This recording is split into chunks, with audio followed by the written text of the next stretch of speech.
Hello and welcome to the Rebuilding Futures podcast. I am your co-host, Kenneth Young. Today we have Chris Shankle and Aaron Charles. Elric Truvillion is not in the building, but that is okay. In today's episode, we're going to talk about the price of peace and do returning citizens feel like first-class citizens. How's it going today, gentlemen? Going good, man. Going good. Glad to be here again. Doing well, Ken. How are you? I am great. This Memorial Day weekend, let's say thank you to everyone that has fought and died protecting our great country and making sure that we all have the freedoms that we do have. Right. And who's going to start us off today? Who wants to talk about the returning citizens feel like first-class citizens? Well, I tell you, man, I had a guy one time talk to me while I was still gone. And I was just walking down the hallway. Guy seemed, he was real loud, real boisterous, and nobody really took him seriously. But he said something that stuck with me, and the whole thought of being a first-class citizen was something that I started to chew over at that time. He told me that I didn't even know what it felt like to be a first-class citizen. And I said, what, man? I just couldn't grab the concept, man. I just wasn't trying to even process it because the dude was kind of goofy, right? Got in a lot of trouble, always doing stuff that seemed real childish. But he said, listen, man, he said, I went to South Africa because I had a uncle that was in the military and he was stationed over in Africa, but I had a layover in South Africa. He said in South Africa, he said the whole mindset of the people is completely different. He said people that look like me and people that look like you are first-class citizens over there. He said, so people open doors for us. They treat us with kindness. They do things for us that we do for people in America that don't look like us. We give a little extra attention or kind of mind our manners. He said in South Africa, that's what they did for me. And when I noticed that, he said, I took all of the bags that I had during my layover and I walked out of the airport because I felt something different over there that I'd never felt being an American. So I said, kind of stuck with me. And I said, I can't honestly say that I know what it feels like to be a first-class citizen ever. And then coming home, you feel the effects of it far greater because being a person of color in America, not only do you feel the effects of not being a first-class citizen, but a person of color that also has a felony on their background because you committed a crime and were committed to prison. Man, I don't even think that I came home feeling like a second-class citizen at that point because my mindset had been renewed to understand that as a person of color in America, you're definitely not a first-class citizen according to the pecking order. And so to have that felony on my back, it made me feel like a second, third, fourth-class citizen because all the places that I went to that I was denied access. Licensing, this, that, and the third, coming out wanting to be a prominent person in society and just knowing that my ship had sailed in some areas. So I definitely do not know what it feels like to be a first-class citizen, even though I have a sense of pride for myself and I still feel like I'm a man and I can take care of my own and all of that. You definitely feel the effects of inclusion and exclusion. Anybody agree with that? Absolutely. I don't know, Aaron. To be honest with you, man, it's been times that you don't understand what even being a citizen is. Right. Okay. A lot of people are hung up on what status they are. Mm-hmm. On my first class or my second class. No, to just be a citizen completely. Mm-hmm. It's just being one, right? Then how do you do that? How are you a citizen? We have convicted felons that has went to the military. Yep. They have fought for the country. They have done everything they're supposed to do for the freedom of so many others, yet they've came home and were treated like second and third class citizens. Right. Okay. They've went to prison, lost all their rights, all of this. And so you get to the point of trying to understand the sacrifices that so many people make, and yet no matter what kind of sacrifice you make, you're still never treated on the level that you feel is decent. And I'm not even saying treated on the level of someone else. I'm saying on the level of you feeling decent about how you treated by society. Mm-hmm. You know, I as you just shared a story about someone stating that they went to another country and they were treated differently. I've heard some African American men went over to Germany and they loved the way that they were treated in Germany and this and that and other. I'm not fortunate enough to have visited all these different countries to gauge how I could be treated. But I can say that right here in my country, the United States of America, I'm happy being me. Mm-hmm. I don't choose to be anybody else. I'm happy being me. So it's impossible for me to really look at someone else's situation or how they're being treated and gauge it being in comparison to me.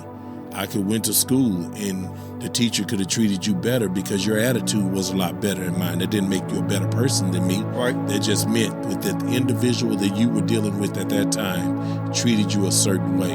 I've walked up right here in the United States and we have a lot of prejudice going on. We all know that. And I'm talking about in every race. There was a very, very tragic event that just happened in Allen, Texas a couple of weeks ago. And the guy was part of some type of, white supremacist group, and he was Hispanic. Damnedest thing I've ever seen in my life. Yeah. But he murdered so many people innocently for no obvious reason whatsoever. The dude is just literally twisted. Mm-hmm. And so it's to a point that you have to understand, like, okay, how am I treated? I'm sure that what he believed he was, in our eyes and everybody else's eyes, he wasn't. He wasn't a white supremacist. Mm-hmm. He was Hispanic. And some of the same trials and tribulations, I'm sure, that he went through from the group that he supports so much. It's just crazy to me. Right. It's ludicrous. So, to be honest with you, Aaron, I don't really gauge what level, if I'm a second, first class citizen, whatever. I just know I'm a citizen.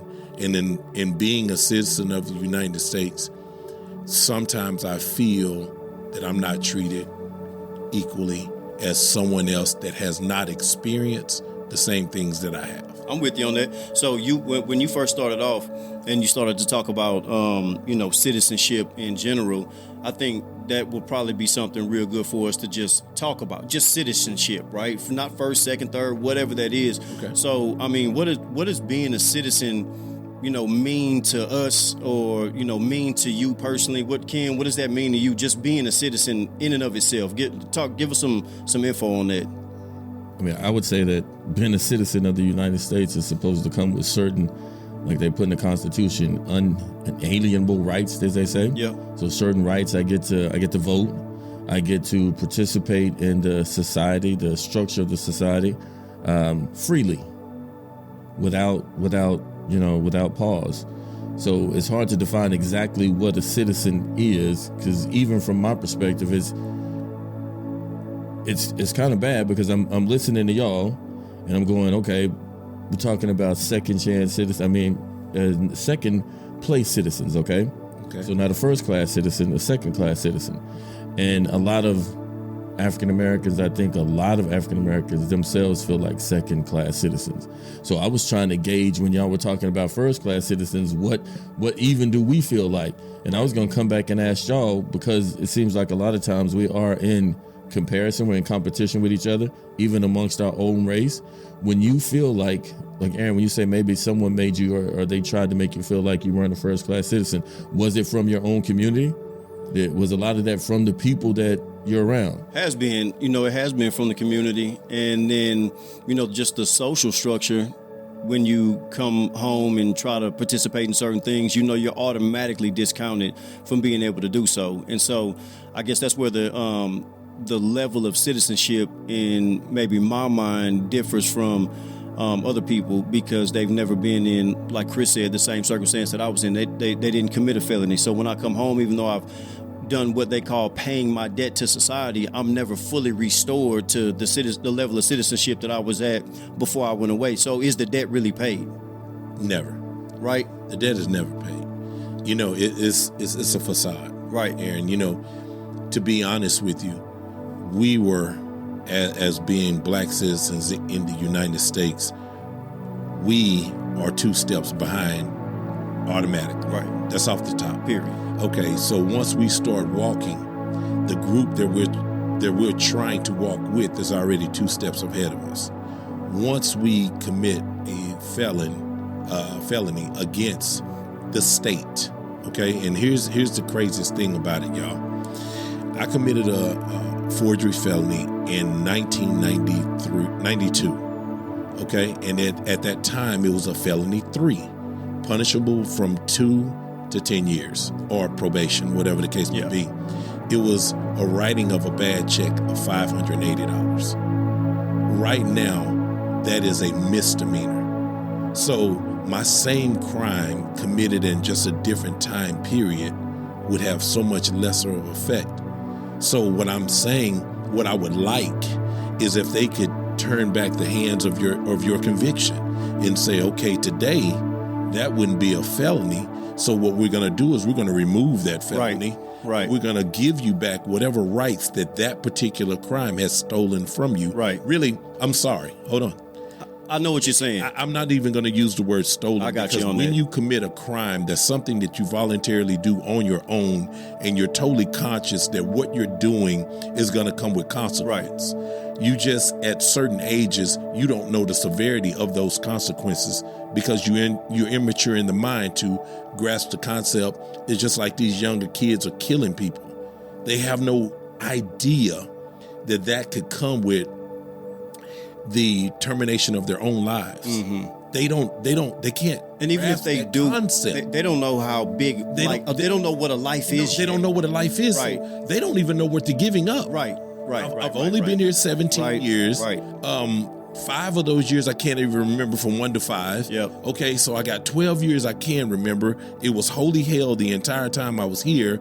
All I know is I got to get my merc or whatever you want to call it, or my op. Yeah. And then you wind up killing someone or being a part of the demise of someone else's life, and they tell you, okay, you're going to prison. You don't even know what that is yet. Then one day you're sitting there 5 years later and realize you hadn't even started life before your life was already ended. Right. So you're thinking, man, okay.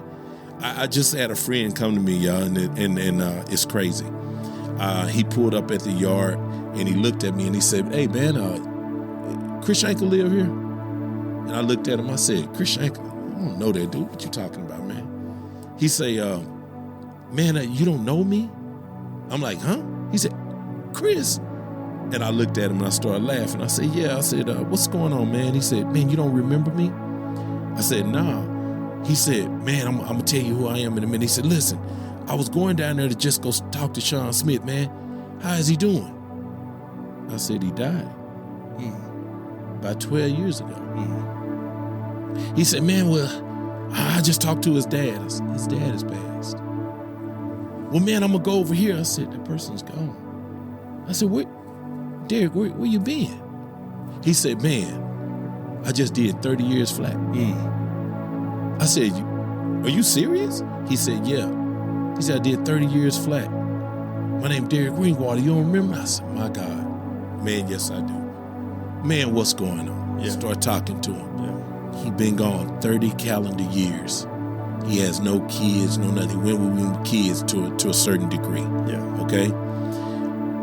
He went to jail for robbing subways, coming through the ceiling and robbing subways. They gave him 86 years. That man never killed anybody. I don't understand that. Yeah. He did 30 calendar years on 86. My God. Yeah. Like, how is that fair? So you start looking at like, okay, am I a citizen until I give the power to be more power, and then they show me I'm not, and they prove to me I'm not, and then from that point on, I'm considered a second class?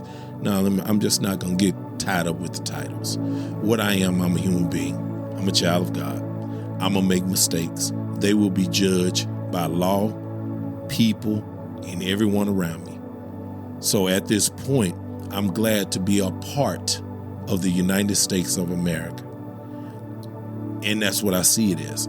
I'm a citizen, even in my own eyes, of the United States of America. How can I say that and mean it with passion? My grandfather was one of the first black MPs in World War II, my dad's dad. Now, did I know that? No, I did not know that. What happened was he was a sniper in the military. We didn't know what he did until he died. And the military shared with my grandmother what my grandfather did. How he was a sniper is because my grandfather used to hunt for food like every other black person was back in the 40s and 30s and all of that. He was good with an old, like a bolt action rifle, 22 type of just rifle. He could shoot it from his hip and shoot a running rabbit, which was amazing. So when they gave him the right weapon, it was nothing for him to hit targets that was far away or, individual targets, especially one standing still. It was nothing. So his skill set was so high at that level. And check this out. He was dispensable. He black. Send him in with about 4 other guys. If he don't make it back, it's okay. But he's still fighting for the freedom that everybody in the United States has loved and enjoyed and take advantage of to a certain degree. And that's something to be proud of, that he climbed to that level.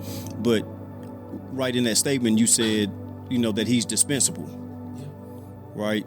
Exactly. You said he's dispensable. So if someone who, because of their race, is dispensable at such a high level of execution, exactly, right? Exactly. Then as an American citizen, it sounds to me like you can agree with the fact that they categorized who they would send where and who was dispensable. Exactly. And so, when it comes to the pecking order of citizenship, they may have sent him to some more dangerous or volatile places, understanding that he's got a job to do. But if he doesn't make it back, well, that's this level of citizen that we sent over there, and we can replace that. Okay. Right. I got one for you. Hold on. Let me jump in.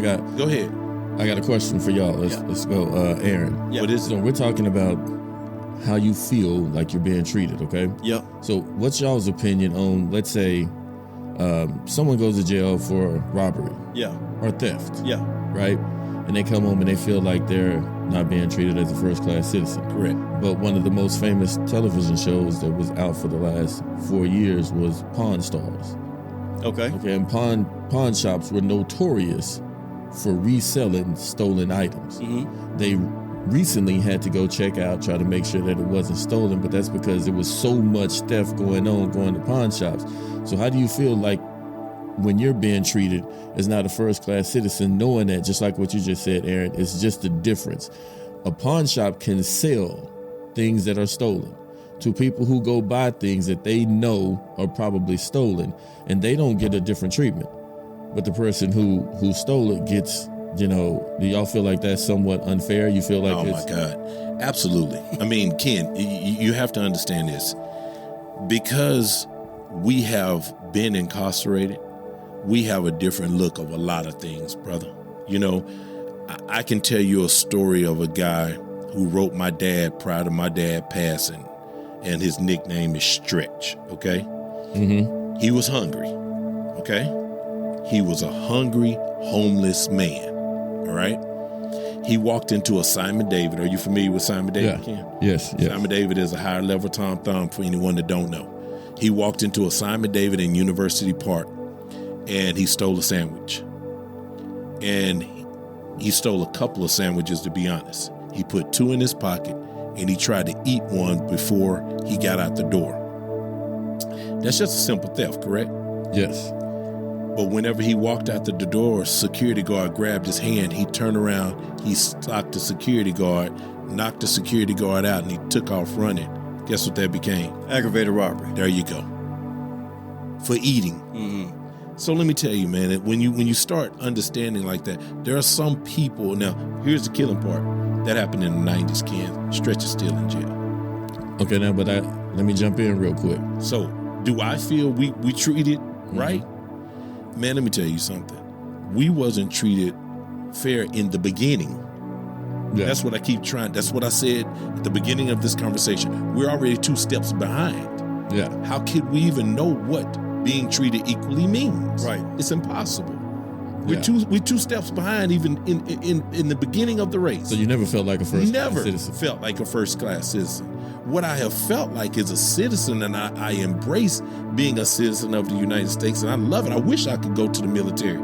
I wish I could fight for my country. But because I made a mistake so early in my life, it made me ineligible to go out. And I would have loved to have been the one to go I tried there. to go. I would have been I tried loved to go the one and sacrifice for my, because I would have fought 3 times as hard, because I would have been like, listen, I made a mistake.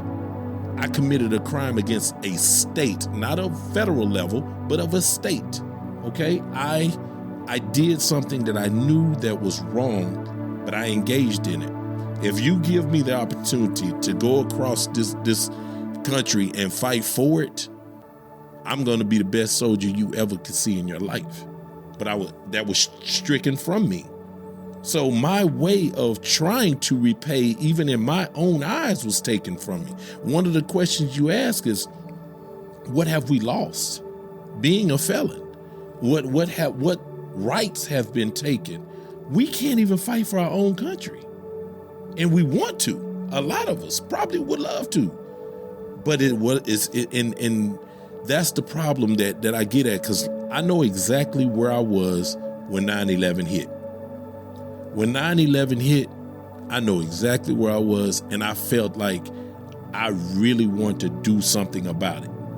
That's when I realized, man, I didn't know this before, but I kind of love the United States. Mm-hmm. I didn't, nobody's ever pissed me off that I had to prove that I kind of love my country. But when the airplanes hit, I wanted to do something about that. Right. Yeah. So when we all gather and you speak, something that I realize about how you approach life is when we have a topic, you can address the topic, but you address it in a general way, and then you say, "But for me." Right. Right? Right. So I'm just kind of picking that up because, we come together and we growing as we go, right? Right. You know what I'm saying? And so I can appreciate that, because although you can look at something and see it for what it is, you say, hey, man, I'm still in control of basically my own destiny in my own way. Exactly. Right. And so, you say, hey, man, I'm not a first class citizen. I'm not a second class citizen. I'm thankful to be a citizen. But you do recognize that, in the pecking order of all these things, there are some disadvantages to, coming home and having that stigma on your back and coming to the world and trying to actually get it right and being shut off from it. You know what I'm saying? So, what does it take to be able to be productive in society as a felon, right? So I'm going to ask this question. Do most felons feel stigmatized by society even when the people around them do not know that they're felons? Yes. Right? Absolutely. So when you walk in a room and all these people are there, successful, not felons, at least as far as you know. Right. When you walk in a room, do you feel the gravity of your background and the marginalization of society as it's pressed on you? Absolutely. That's a real thing. Yes, it is a real thing. And let me tell you, I'm a master of blending. Okay. So I know that you could have committed the same felony, but based on your financial status at the time, you could have hired an attorney to wash that under the bridge. So you could have done the exact same thing as I did. You could have been convicted, but yet put on deferred adjudicated probation, right, and restored back to where you are. I always walk around with, you could have. Yeah. So my brother and his girlfriend got arrested for drug trafficking. Okay. In Kentucky, right? Okay. They shipped some stuff to Kentucky, and his girlfriend at the time, she's really crafty. Okay. Right? Okay. And so when they got back and everything was settled, she got hers expunged. Right on. My brother's a little bit different. He wasn't really focused on that at the time. And so his was not expunged. Okay. And so he still got the crime on his record, and she can do anything, Exactly. vote, buy guns, Exactly. C8, have a concealed handgun license, do all that stuff. But my brother is not able to do that because of the drug trafficking charge. Okay. So they committed the exact same crime. Exact same crime. Based on his knowledge. Right. Or her knowledge, I'm sorry. Right. Her knowledge, the ability to afford proper counsel. Right. Things of that nature. Right. Put her a step ahead of the game. Same crime. Okay. Same crime. I understand that. But what I'm saying, she's a step ahead of the game, right? So guess what? She's still 2 steps behind the others. Absolutely. If she's African American. Absolutely. Or any other race with that matter. So she's still 2 steps behind, but she gained a step. Right. See, we are 2 steps behind plus two more steps. Right. Because we're convicted felons. Right. Okay. But here's the deal. I walk into a room and I have a conversation, and this has happened to me in several times, that they'll say, oh, such and such has a felony, or they'll say, guys, you're different. How am I different? Mm-hmm. Not trying to offend you or anything, Chris. You're just not like a lot of other black people. Mm-hmm. And I'm like, okay, I think I'm like a great deal of black people. I just have a different way of presenting who I am, and they may have their tactics which may not be understood. So I say that I'm crafty when I'm around people like that. Do my background weigh heavily on me when I'm around other people that I'm under the assumption that they're not convicted felons? Yes, it does. I'm very careful with my words. Yeah. I pay attention to how I move, because there are certain things that once you're incarcerated, there are certain ways that you move. Right. That if someone is very familiar about another person being incarcerated, they can smell it on you. They can smell it. Yeah. I just had a guy come and give me an estimate on my house of getting my house leveled. And I sat there and I had a conversation with him, and he looked at me and he said, hey man, I'm gonna ask you something. I said, what? He said, how much time you do? I'm looking. Wait a minute. Mm-hmm. Hold on. How did you see past the facade? How did you see past the facade, my brother? I'm trying to understand. But it could have been something I did. Mm-hmm. I have noticed this, and this is no joke, y'all. Most of the men that I have saw after incarceration, they have a total different hustle about life than they did prior to being convicted. Yeah, for sure. So I think a part of it is everybody in the room should be familiar with what they call the imposter syndrome. Okay. You familiar with that? No, I am not. So the imposter syndrome is no matter whether or not you're being authentic, because you feel the weight of something that could potentially be found out about you, you feel as though you're being an imposter, right? Because no matter how real you're being and authentic you're being, if somebody finds out some certain things about you, then it's going to automatically discount you from being just as eligible as everybody else who doesn't have something that's undiscovered at the moment. Okay. Right? So when you approach a situation, no matter how real you being, you still feel like there's a little twinge or something inside of you that makes it not as real as it should or could be. That's correct. Right. And so I think that that's what we feel, or myself, I felt that in rooms before. When I know that my skill set says that I should be counted in for something, right?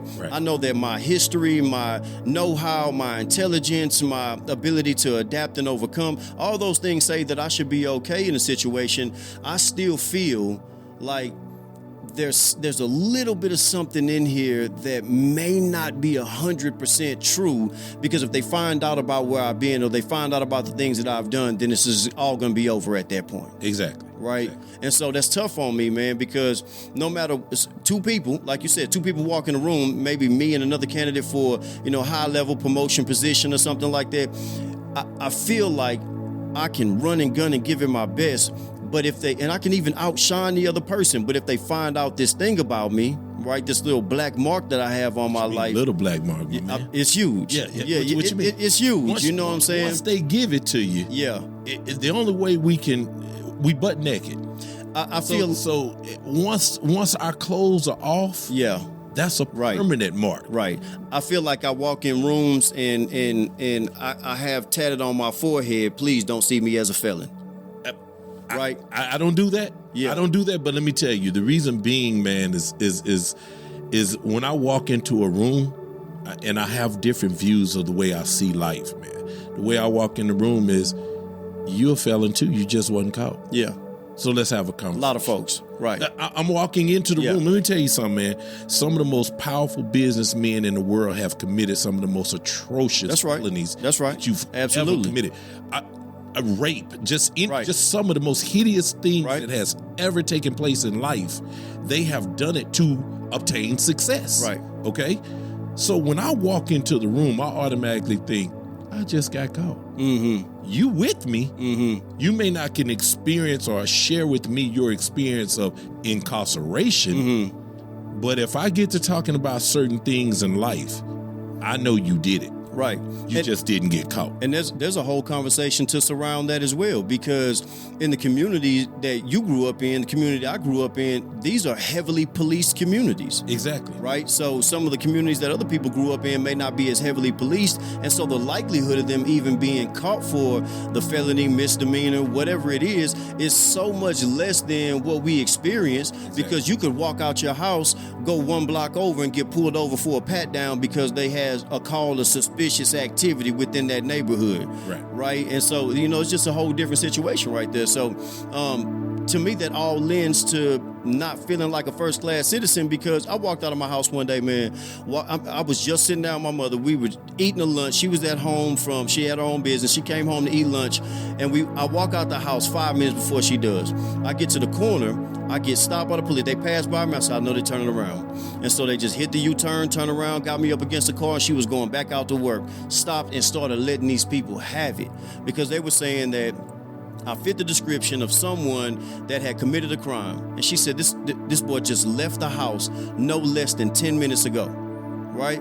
And so, that type of stuff right there, after you get pulled over time and time again, after you get roughed up time and time again, handcuffed, questioned time and time again, to me, in my mind, it started to build the thought that this is just what happens to people that look like me in my neighborhood, on my side of town. And so before I went, I knew that I was not a first-class citizen. And then the felony came, and it was like almost an expectation that this was something that was going to happen in my life. And so since the expectation was there, we manifested that, and that came to pass. And now I come home and I can't help but still way back in there feel the gravity of, man, this is just kind of how it goes in life. Right.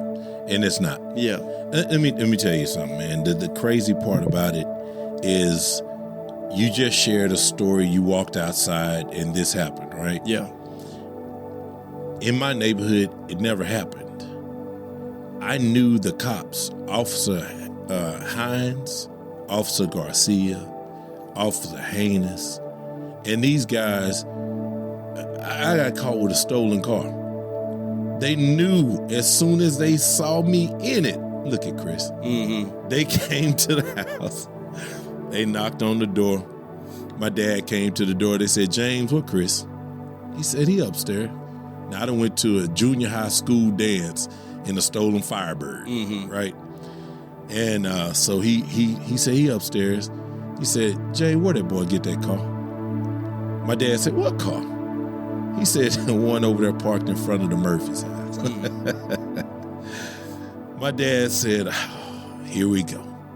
So he's Chris, come down here. I come down, and me and a guy, a friend of mine in junior high, his name Wayne, we come downstairs together. We having a sleepover. Man, we in 8th grade junior high. Right. We come downstairs, and at the time I didn't steal the car, so that's what I'm gonna go. Of course, I didn't steal it, and it's the truth. And it's true. The truth. I'm gonna ride with this till the wheels fall off. So we go downstairs, and the cop said, "Who stole the car?" I said, "I don't know." My daddy say, boy, you better tell him what you are. Man, I don't know who stole it, you know? So he look at Wayne and say, "Did you steal the car?" Wayne over there, he's sweating bullets. He looking at me. I'm like, I ain't steal it. You know what I'm saying? Wayne didn't actually steal it. We got it from a homeboy that stole it, but we want to ride, right? So he's sitting over there, and Wayne don't want to tell on the guy who got it from. I just told him, you didn't steal it. So he said, okay. So they didn't catch us in the car. They didn't catch us with anything in the car. They just kind of put two and two together. It's a car here. It's reported stolen. Chris lives right here. Go upstairs. Let me see what's going on. Sure, it was us, but they couldn't really get us for anything because we wasn't around the vehicle at the time. And so they took us down, slapped us on the wrist, and let us go, right? So our neighbors, they understood. We lived in the same. Right now, we've been there for 43 years. Okay, so I didn't never have the experience of walking outside being harassed by any officers. But let me tell you what I did, Aaron, which was the most retarded thing known to man. Because I lived a different life like that, I was intrigued by the rougher life. So I enjoyed going to West Dallas or Oak Cliff, and I voluntarily put myself in positions where this could happen to me, and I would treat it a certain way, and then I would come back to North Dallas and say, man, that was a heck of an experience. So not being from here, North Dallas was a more prominent area? Yes. Okay. North Dallas was a more what they call well-to-do area at the time. It still is to certain degrees. But I would go to Oak Cliff, and I had homeboys that was hustling off of Polk and 67, which all that area is totally cleaned up now. And there was a club back then called Spanky's, and a lot of drug activity was going on. It was the late 80s, early 90s type of thing. I mean, talking, it was going on. Okay, drive-bys was like the next thing. Having a Mac 11 or a Tech 9 or something like that was the gun of choices, and Mossberg shotguns, and you had these guys literally walking around with weapons like that on them, waiting for a drive-by to come by because someone else wanted to take over their particular corner or whatever. And it had so many areas in that part of Oak Cliff that no longer exist. They had an area called Fawn Ridge. Fawn Ridge was out completely just dope infested. It was like the Carter on New Jack City, Then you go across the street to Legendary and King Castle, and all these are all areas. And I voluntarily go over there. I made friends. I hooked up with guys over there, and we was like, bro, let's ride. Let's do this. Let's do that. I put myself in that position, and I don't know why. I became well-rounded. I became very known, but I'm balanced because I lived in somewhere else. I voluntarily put myself somewhere else that was of a different just environment, period. And so now, as I'm an adult, I can see both sides of a spectrum to certain degrees, okay? Which meaning I don't know why some of those guys were doing what they're doing and some of them I did. Like Aaron, I knew for a fact that there was some guys that were selling dope to literally have a place to stay because their parents was on drugs. So they were literally on that street because they felt they had to be. 15, 16, 17 years, they had to be, right? And here I am, I go hang out with them. I don't smoke, I don't drink, and I never have.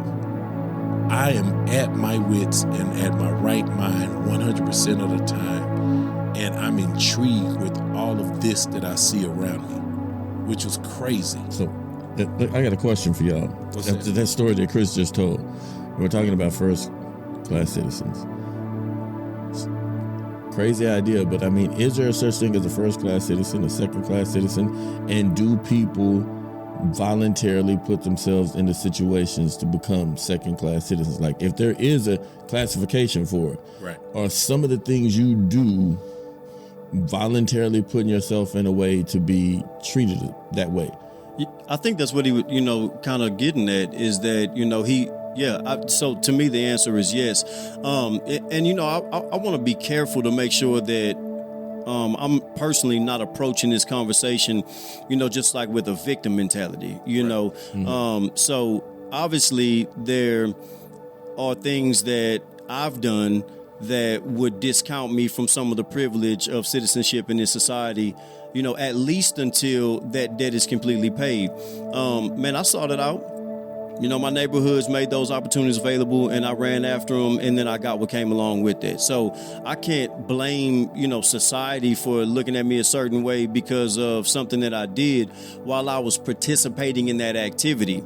But the frame of thought that I have is that if I had a debt to pay to society and I completely paid that debt to society, then there should no longer be, this massive X on my back or X on my forehead or whatever you want to call it. Now that I'm home and I've done that, I should feel more free anyway. And maybe that's just a mindset for me. Maybe it's me. Maybe I'm doing this to myself and people don't really look at me like a second or third class citizen. Maybe it's me. Maybe I'm believing a lie.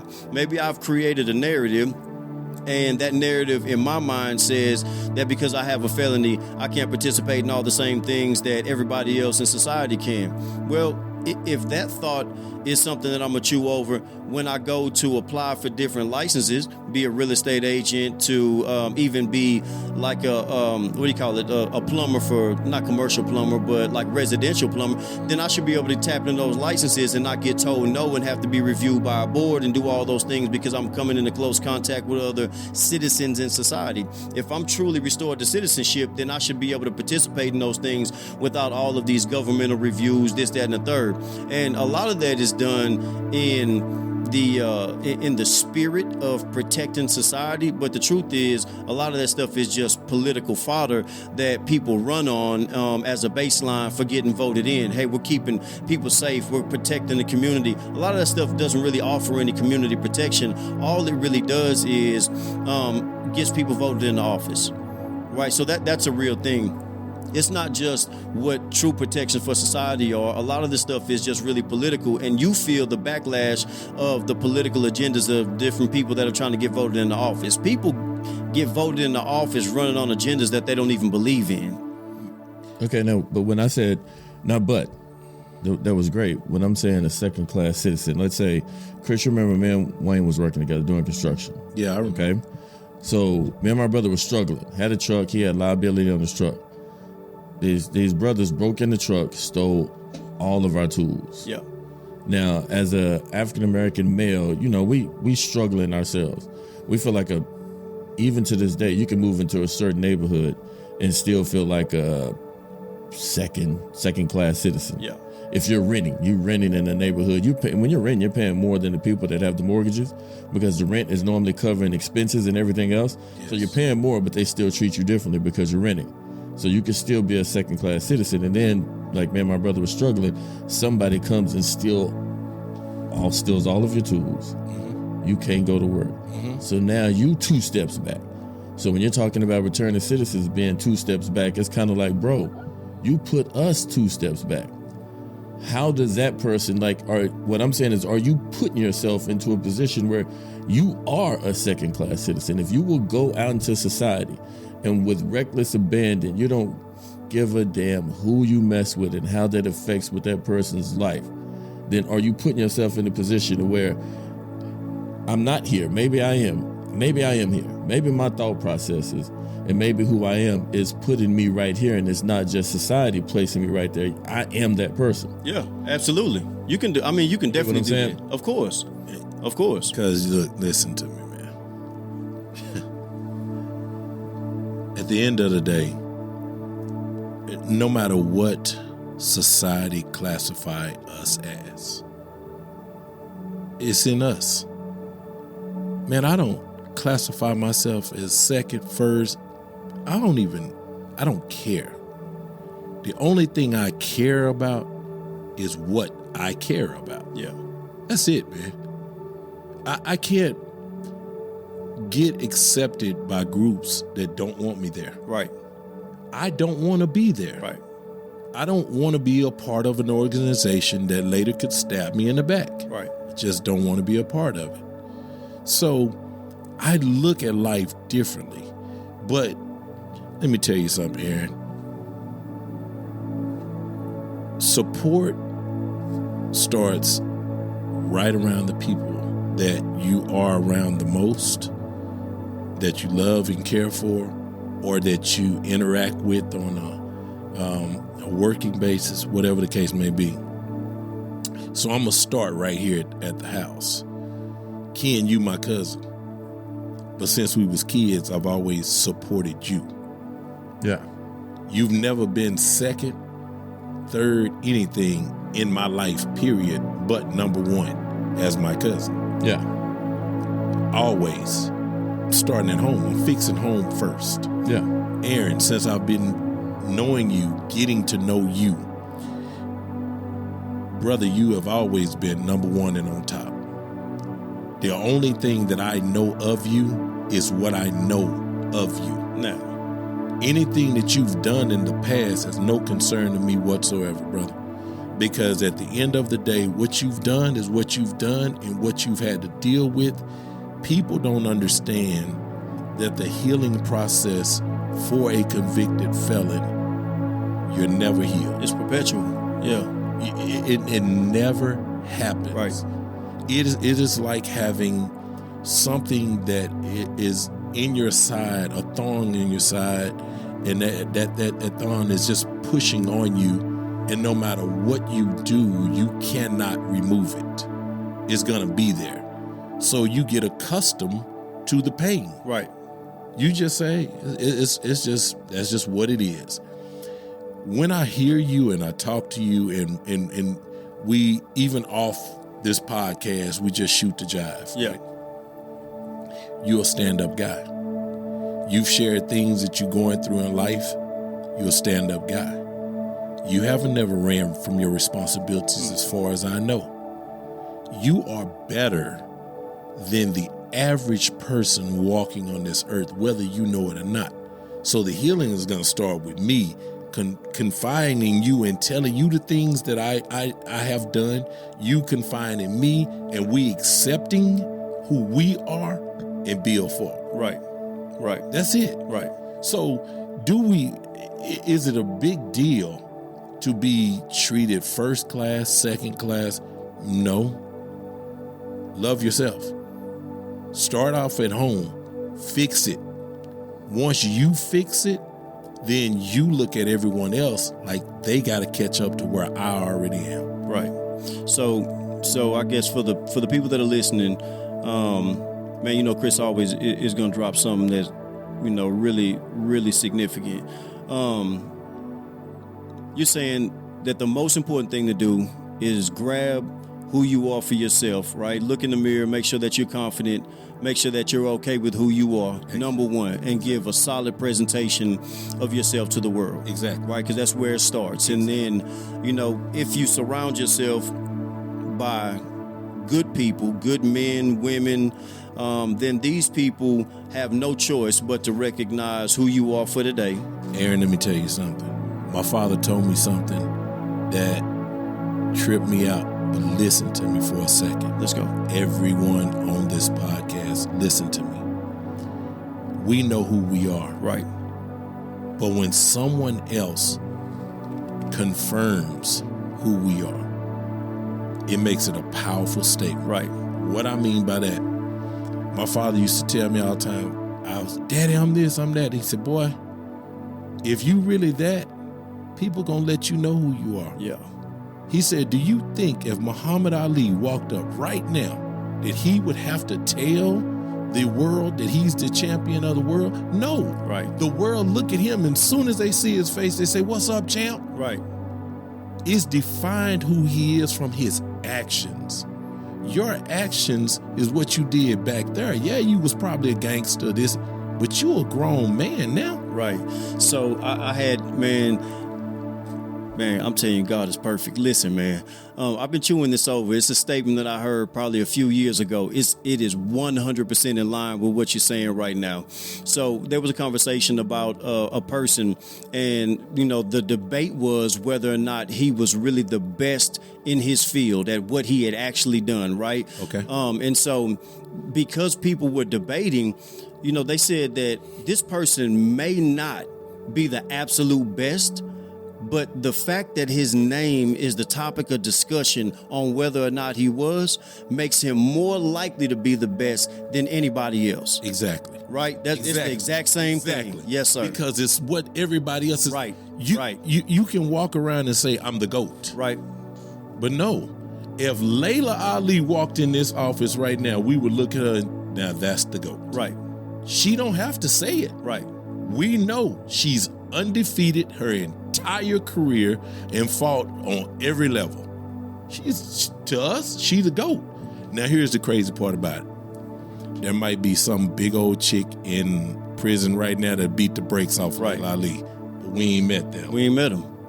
And that's what I'm trying to tell you. Mm-hmm. Chris, let me jump in before I forget what I was about to say. What's that? I took what you said, like Aaron, and I got it from a perspective that I think a lot of people that may not be returning citizens can benefit from. What's that? Layla Ali, we call her the GOAT now, right? Yeah. Right. But before we called her the GOAT, she had to believe she was the GOAT. Right. So when you said nobody can make you feel like a second chance citizen, a second class citizen. Right. That goes to everybody. It's the key word is make you feel. Exactly. So what you're saying is I refuse to allow anyone else I get to choose how I want to feel. Exactly. And no one can make me feel less than how I would like to feel. No matter what you tell me, no matter what obstacle you put in front of me, no matter what you give or so-called take, I don't believe you gave it to me or took it from me. Yeah. I either gave you the power to do so. That's in the relationship. Your woman didn't hurt you. No. You gave her the power of loving her or whatever, and that she took it, and that's what she did with it. Your homeboy, he didn't betray you. You gave him the power and the title of being your home. Right. You did. Right. So who is it to blame? All that we encounter in life, we have full control. The day that we realize that we control it 100%. You think I'm lying? Don't eat tomorrow. Yeah. I bet you be hungry. Yeah. You cannot blame, well, I didn't eat it. Did you not eat? No. Why didn't you get up and go get some food? Well, but you hungry. Mm-hmm. Everything we have a certain amount of control over. I'm not talking about spiritual control, okay? That is all God's plan, whatever it is. But what I do believe is that each and every one of us, He created for the ultimate success. Right. It's laying in us. What we accept, what we don't accept, even depression. I think we ourselves have the power to overcome anything that brings us down. Right. I do. Chris, I'm gonna tell you this, man. And this is in all sincerity. Every time, so this room is the room that I feel the best in whenever I'm just in this period of my life. I feel the best whenever I step into this room and I go through, all these discussions that we have right here. And so when I walked in today, I just walked in with, the sum of all of what I've been through, right? And my mindset about that, I expressed that. But man, just in this short period of time, the way that you're discussing it and the way that, you're laying it out for everybody, I can't help but tell the truth, man. You know what I'm saying? Like, you are really just helping me right now, because to once again hear in a different way that, man, all that stuff is what it is and it's gonna be there. You can't take it away, but you can control how you feel about it and what you're gonna do about it, and you know what I'm saying, what you're gonna do to go forward. And man, that stuff really is just helping me right now. I promise you, bro. I appreciate you. I mean, hey, right? This is Aaron. Look, I'm sitting over here feeling the same way, because I'm like, I appreciate it, man. The freedom that comes along with the freedom for everybody that's listening, anybody that's gonna listen, the freedom that you can get when you realize It's just on me. I don't care how you feel. I don't have to subscribe to your newsletter on me. Your newsletter on me is what you wrote about me. So if in your brain and in your life, you don't think I'm a first-class citizen, cool. But in my brain, from all three of us, cool. In my brain and in my life, I am exactly. That's how Layla Ali got to be the champion. That's how Muhammad Ali was the champ before he was the champion. Yes. He said who he was. So no matter what mistakes what you're saying, I'm trying to sum up in my head what you're saying. Okay. No matter what mistake was made, I did what society said was my responsibility to do to make that square with society. Correct. Now, to someone else, I may not be square with you, but that's your debt. That's right. I did what I was supposed to do, and I refuse to let anyone else come and tell me that I do not deserve and I do not have a right. And I think you have been successful because you refuse to let someone take away your right to be successful, where someone else may be going, I can't do this because of. You're going, I will do this because of. Despite of. So Ken hit on something too. You hit on something strong right here, because you said I've paid my debt, and then you have someone over here still holding a debt, right? So if I've given everything that I needed to give, everything that I'm required to, everything that I'm gonna give, I'm not deficient. I'm paid up, and you got somebody else over here missing out on the opportunity of the goodness of what I have to give in any other area. I'm not missing out because I've paid my debt here and I've gone on to a different place. Empowered with my own mindset. And you sitting over here saying I'm still deficient. You holding a debt that is never gonna get paid by me. Right? Because I paid everything that I'm gonna pay. I like it. Boy, that's a good little bow tie on that. I like it. Let me tell you something even better than that. I saw something. Me and someone was discussing credit reports. Okay. And there was something on a credit report that had passed the statute of limitation. Person still being basically held back. Penalized. Being penalized. Yeah, exactly the words. But the only reason why I'm saying held back is because when you do something on someone's credit, it holds them back from a lot of things that they should be able to obtain. Okay? And then even if you do give it to them, it's under some extreme stipulations. Okay? But it was over and done.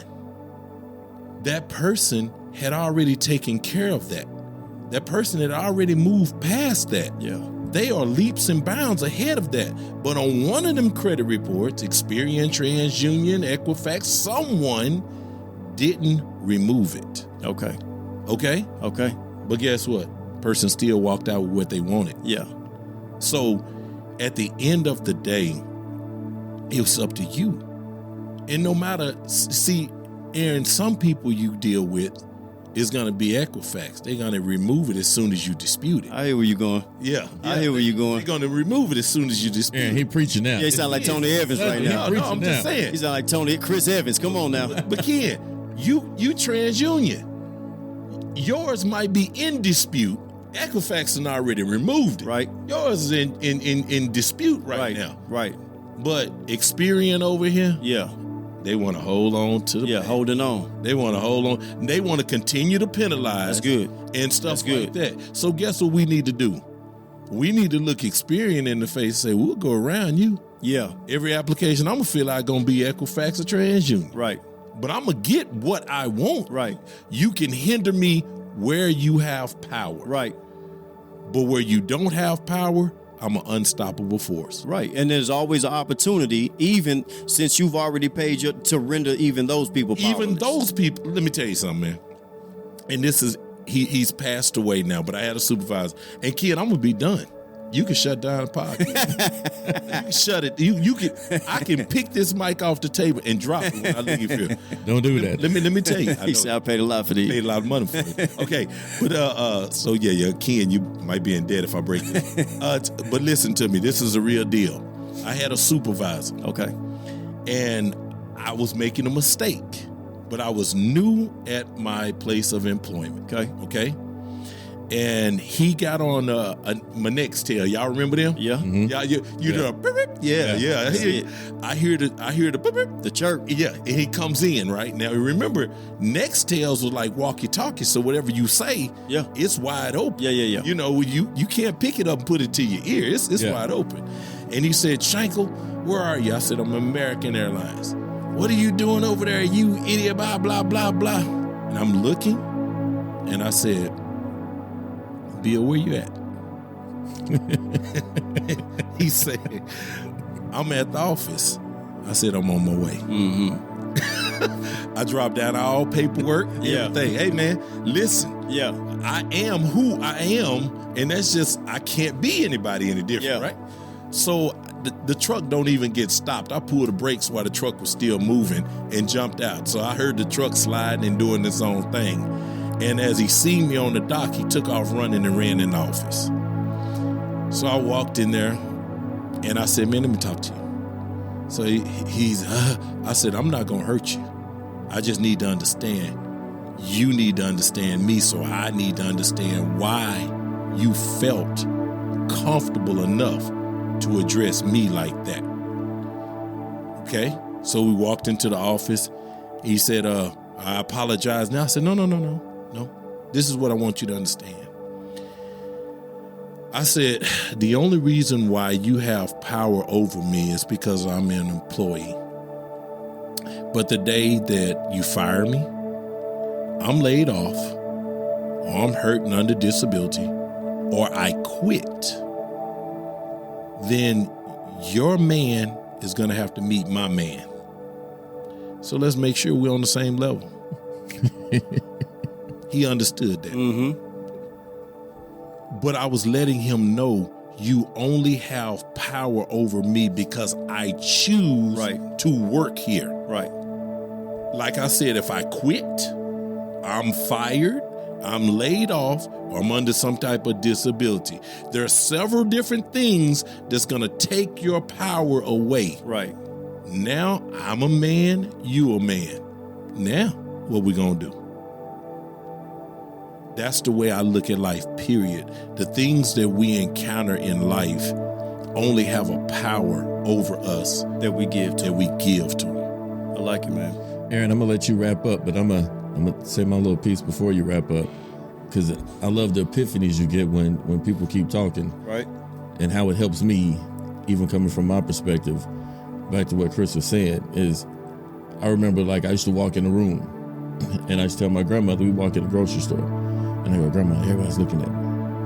And she go, well, I talked to this lady, then I talked to this lady, they all said you were handsome.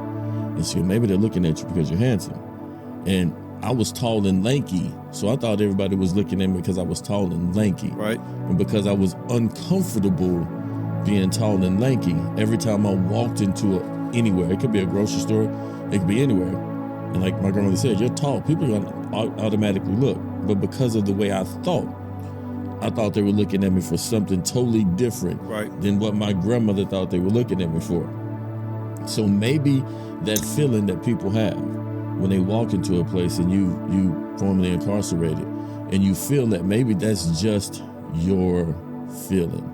Maybe a lot of society is just like Chris said, half of them are criminals anyway. Yeah. They in the room hoping nobody catches them.